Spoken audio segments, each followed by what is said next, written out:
Hello, everyone and no one, and welcome to another. Well, I guess I'm going to go with Pondering with Rod. Today, we're going to go into something that I have to kind of explain things in a weirdness. We're just going to see how it goes because I don't edit anything because I am super lazy. We're going to talk about ballistics gel for a moment.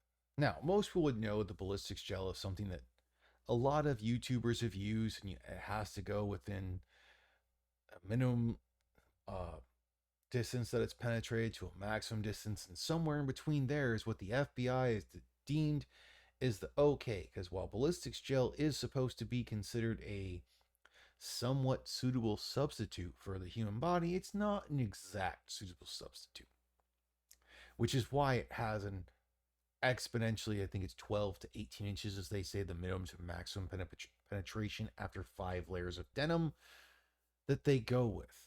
While other than typically people who would be considered morbidly obese or extremely thick, if you would, the average person does not have an 18-inch thick from front to back chest. But what they do have is, you know, potentially fat, pectoral muscle, rib cage, lungs, heart.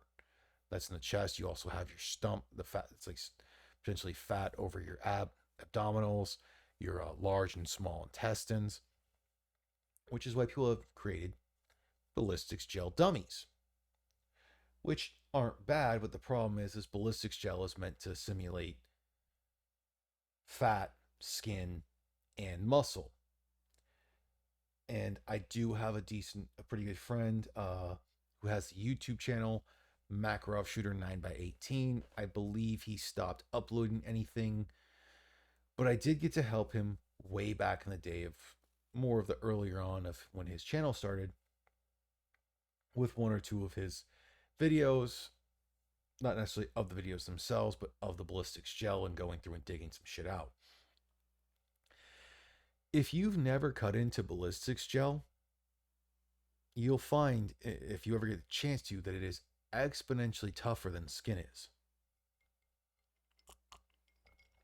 Even taking a utility knife with an extremely sharp factory blade, it is exponentially harder to cut through than regular skin is, which really surprised me.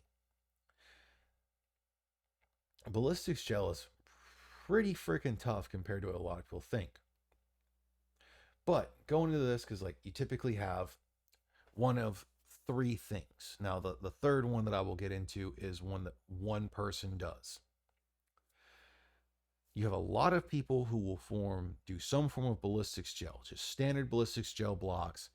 They may add a piece of like plywood or something in there to kind of simulate bone because that'll give the 1 to 2 inches that they're saying that it's going to take away. Or like Garantham does with the ballistics gel dummy. Now, these things are decent, but they're not going to show what actually happens to a person.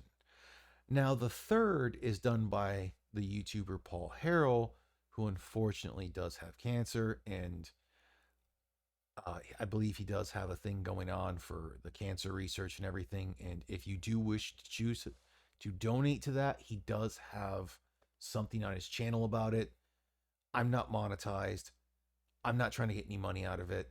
I'm just trying to shill out him because even with him being having cancer and not being able to stand properly because of a broken hip at the time, he still makes great content in my opinion, even with his Shatner-esque pauses.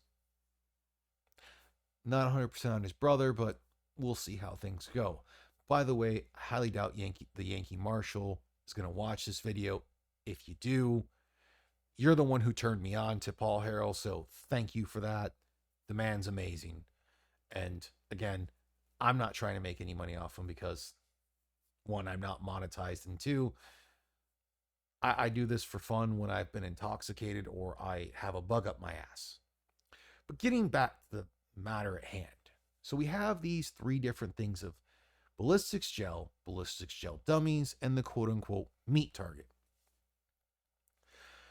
All of these are meant to give us kind of a baseline of what things are and how ammo is going to react in the human body. Now, if you do the traditional ballistics gel, which is the 5 layer of denims, 5 layers of denim. God, I should have stopped drinking for this, but I'm continue on considering the fact this is the take 2. And it's going to give you typically the best mushrooming of the or optimal mushrooming of what a bullet should do. The ballistics gel dummy has different things. I'm not quite sure how what they use for the organs of ballistics gel and what they use for blood, what Grand Thumb does, but it is still entertaining. Again, it's considered a for quote unquote suitable substitute for a person because you're obviously not going to shoot a person. We're not doing what old blacksmiths in Japan did when making katanas. We're not doing what I think it's Unit 731 did from Japan in China, and probably a plethora of other countries have done for medical and other research and using the enemy or just people they deemed not fit to be human or something for that research. So I bring up something that probably is not morally ethical. It's definitely not religiously ethical because next to nothing is. Plausibly. It might be religiously ethical under Islam. I'm not 100% sure.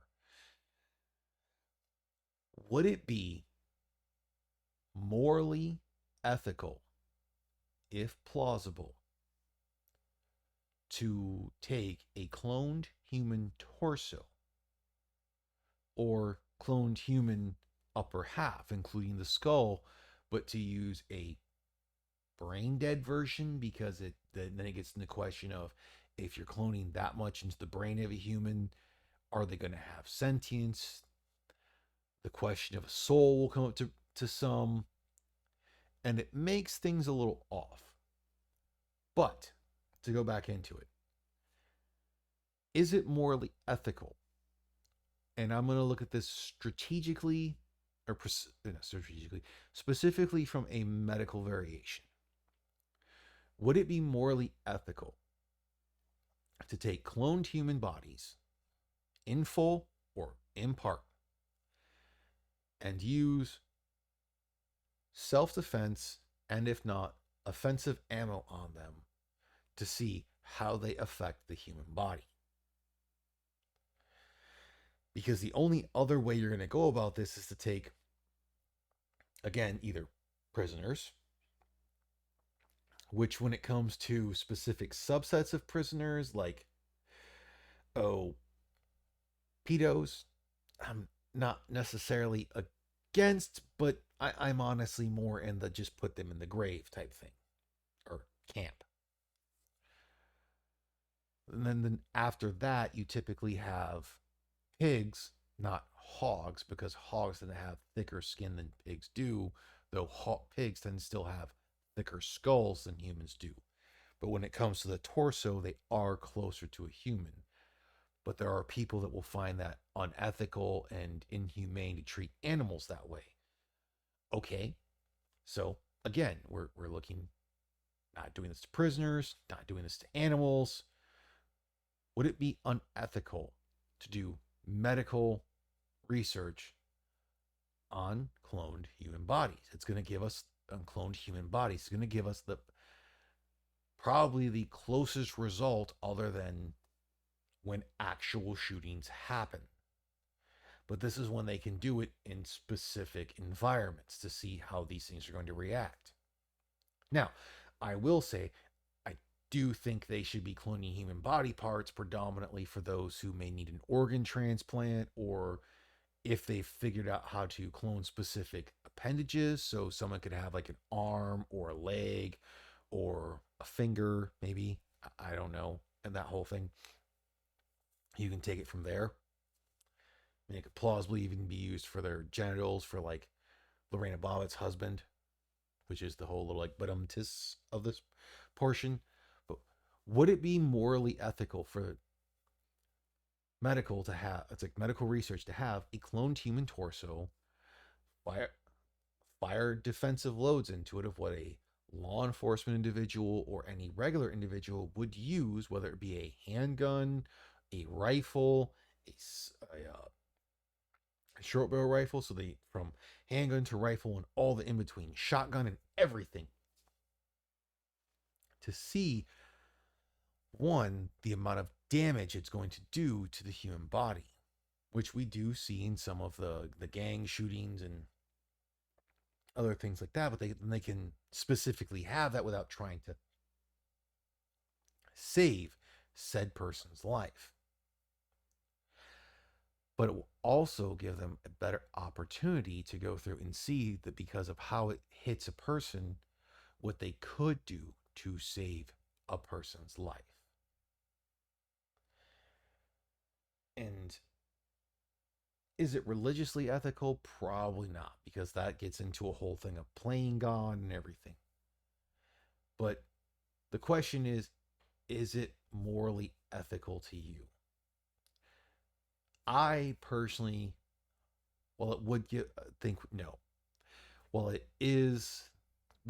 would give us the best information we could have to how things would be, to how ballistics gel would act. Or I shouldn't say ballistics gel, but how the ballistics of said firearms would work in a specific body, because you would have to clone several different bodies and body types. So you'd have to have a man and a woman, an overweight man, an overweight woman, a morbidly obese, a morbidly underweight, and so on and so forth, whether or not they have body armor. And it brings up just a whole spiel of things of like things that we consider morally unethical. And I'm going to go with currently the yes, it is morally unethical to do these types of things.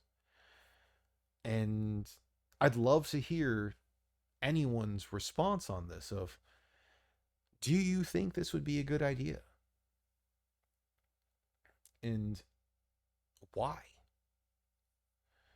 When we're using to use cloned bodies, or at least cloned body portions or sections, if you would.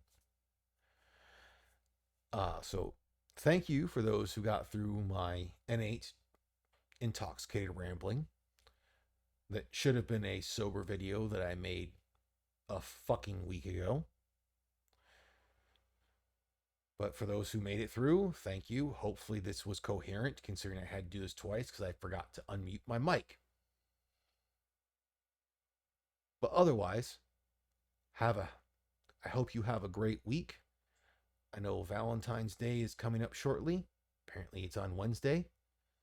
So I hope you have a good Valentine's Day, whether or not you are single, married, or somewhere in between. And thanks for watching. Bye.